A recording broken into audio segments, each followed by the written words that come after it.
House of the Dragon Season 2 just wrapped up, and it's time to share my thoughts on it.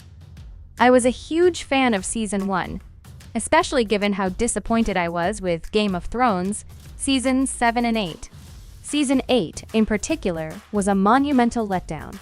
Game of Thrones went from being the biggest show in the world to the biggest joke in the world.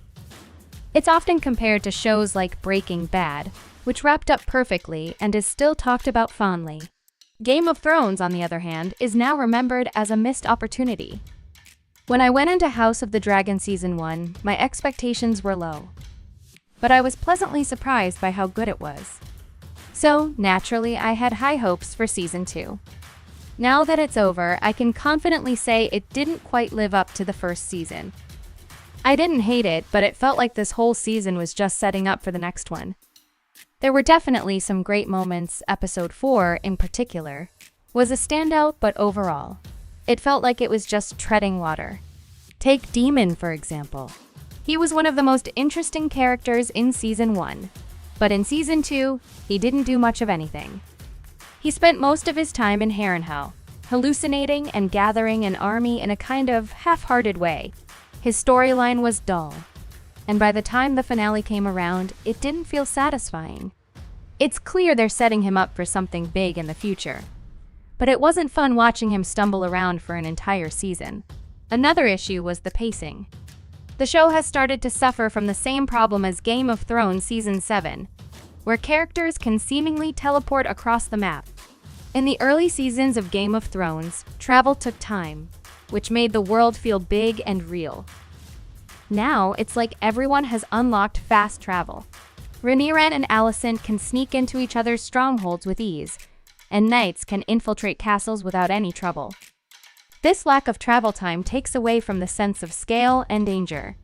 The alliances in this season also felt too easy. Characters were able to form massive alliances with just a conversation and a handshake. It didn't feel earned, and it took away from the tension. On the positive side, I really enjoyed Aemond's character this season. He was one of the few who felt like he was driving the plot forward.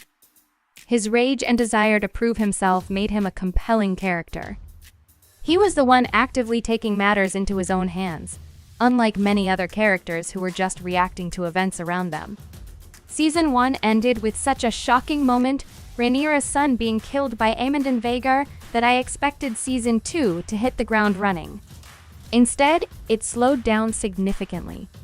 Rhaenyra spent most of the season reacting to information rather than taking action.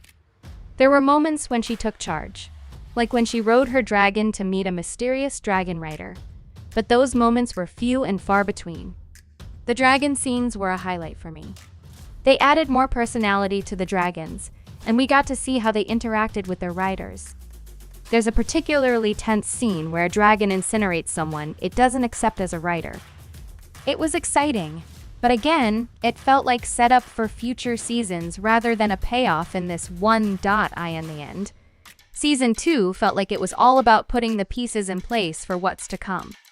The finale left us in a similar position to where we started, knowing that war is inevitable, but not much closer to seeing it unfold. If I were to rate this season on the moist meter, I'd give it around 65%.